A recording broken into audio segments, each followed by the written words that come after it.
Station Houston on Space to Ground 2 for Frank. Hey, Mark. Welcome back to the International Space Station. It's great to hear you. How do you hear me? Loud and clear. I can't tell you how much of my brain I had to use to make sure I didn't say Houston Station when I called you. I completely understand. Like you're staying really fit. I know that takes a lot of work. Of course, let me get the formalities out of the way. You have been breaking a record every single day for yourself, but as of now, you started breaking a record for the longest space flight for the country. So on behalf of the country, thanks for extending our record beyond 355 days. Every new day for us now is a record until you come home. Thanks for that. Well, hey, Mark, thank you so much. First of all, it's an honor to be associated with someone like you, someone who I consider a friend, a mentor, and a great role model for all the rest of us astronauts. So thank you for what you did. And you and I both know that really we just represent an incredible team of thousands of people throughout the world who make this happen and who have made it happen for 23 continuous years. And they've worked tirelessly and with great attitude, and really we're just the beneficiaries of that. So thank you to the NASA team and to the international team that makes this incredible accomplishment reality. And again, it's just humbling to represent that team. Wow, you said that really, really well. I couldn't agree more. It is certainly a privilege for us to get to represent this team in situations like this. What do you think has been the funnest thing about being up there for this long?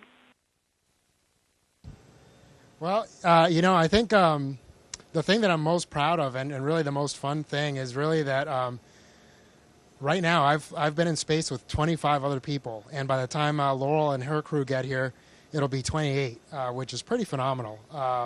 And every one of them have just been great crewmates, very special people, and they hold special places now because I've been able to share this experience with them.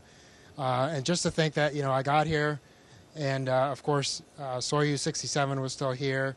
I got to spend almost a month with Crew 4, then almost half my time with Crew 5, and then Crew 6. And now I'll get to spend almost a month with Crew 7. And just the fact that to have flown with that many people and to have flown with over half the commercial crews is really pretty special. And so I think that's probably the thing that, the memory that I'll hold most dear forever as part of this mission. I love that answer. I definitely felt like it was the people that I got to spend that much time with very intensively, both working and playing as much as we possibly can when the opportunities present themselves. It was really a treat that I got to share that time with wonderful people. So I'm glad that's the way you feel about that too. What do you think's been the hardest thing being up there that long? Well, I think that's pretty easy because it's separation from family. On a personal note, that's easily the most difficult challenge that this has presented. Professionally, I think just the fact that the team does make this appear so easy, right? But the reality is we're in a completely unforgiving environment, doing something that's pretty darn dangerous and incredibly challenging. And so just maintaining that mental sharpness, that, just the readiness, right? Because 99.9% of the time that we're up here, it's just nominal ops. But trying to maintain that edge to know that we can respond when we need to if something does go wrong gets challenging the longer you stay up here. And so, but again, like I've said, I've had great crewmates who've helped in that endeavor. And I think we've been able to respond to everything that's happened pretty well, and I'm proud of how we've done as different crews throughout this time. That's fantastic.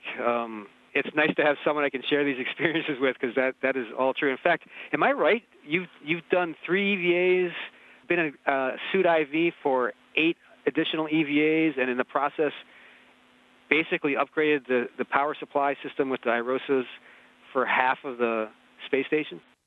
Well, not quite that, but thanks, Mark. I appreciate it. Yeah. So 3 EVAs and I think 8 total. And like I was telling Crew 7, honestly, being an IV was way more nerve-wracking than going out the door because you feel like your friends' lives are in your hands, right? Again, you have an incredible team that's backing you up. but you just have a much greater sense of responsibility when you're putting people out the door. And same thing when you're flying the arm. I got to be M1 a couple of times, and again, that sense of responsibility for your buddies is pretty heavy.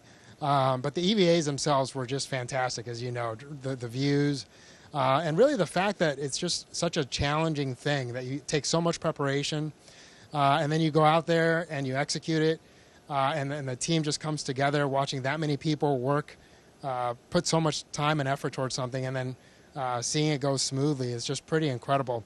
And even when it doesn't go smoothly, the fact that they have a response ready for just seemingly everything. So just the choreography and the teamwork that the spacewalks represent for me were pretty special. Obviously, I wish I could have done a lot more, but the fact that we were able to do that many is truly an honor and a blessing. And it is pretty neat to look out the window and see those two little Irosas that we helped to put out there.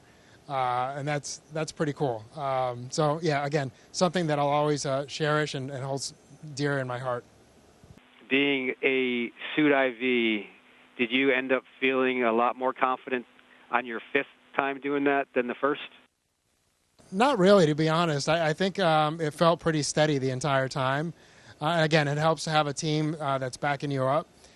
Great procedures that you just kind of follow and make sure you don't miss anything. And then, of course, obviously, you always have a crewmate that's backing you up. So, no, I think it's a testament to our training and the team that we have behind us that it felt pretty constant throughout. Now, you had a pretty unique experience, too, because back in the shuttle era, we used to routinely have an astronaut be the IV, giving the instructions to their crewmates on board the spacecraft. So you were the first person, I think, since the space shuttle program came to a successful completion that actually IV'd from inside a spacecraft while your crewmates were doing the EVA. How did that feel? Well, I was laughing because hearing you say that felt like I had Steve back on station with back in the shuttle days. So no, it's again, it was pretty special and also a huge blessing that I actually had been a ground IV for the very first IROSA we put out, and so I was pretty comfortable with that role and with the team because I had been able to work that piece on the ground, and so it just kind of was fortuitous that it worked out that way, and like I said, because of that and that background, I felt pretty comfortable doing it, but it was pretty cool to add that component to it. Yeah, and I heard nothing but very positive reviews about how well you did at that. So now this is a personal question. I don't know how you feel about this, so I could be getting ready to embarrass you. But how's your backflip? Yeah, it's great. I'll show it to you when I get back home. I hope you don't. I hope you don't. Nice answer, though. Hey, I think unless you want to talk about something else, I think I'm going to wrap this up. Since it's been a long time since your Soyuz instructors talked to you about landing and what to do, I'm going to remind you about a couple things that I might have made a mistake on. I succeeded with keeping my mouth shut when we hit the ground. That was a good thing, so I didn't bite my tongue off. And but make sure you do keep your head in the seat. You will have the strength to be able to lift your head off the seat. So when you're tempted towards the end to check how far above the ground you are, don't do that because it might creep up and get you before you thought it was there, because you do hit just as hard as everybody says you do.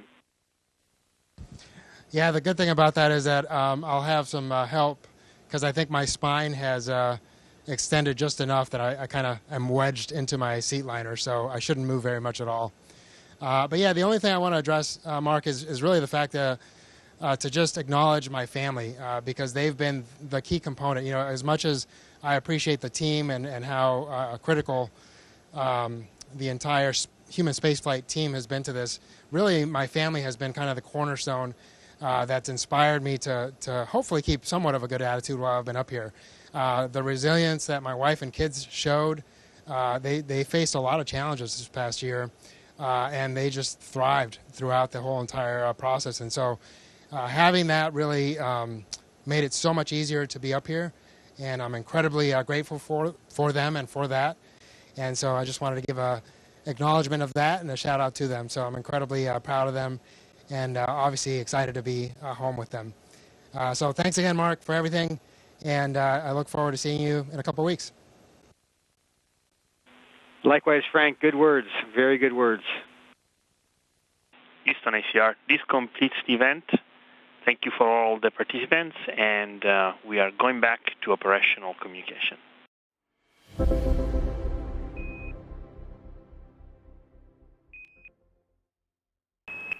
Subscribe for more space.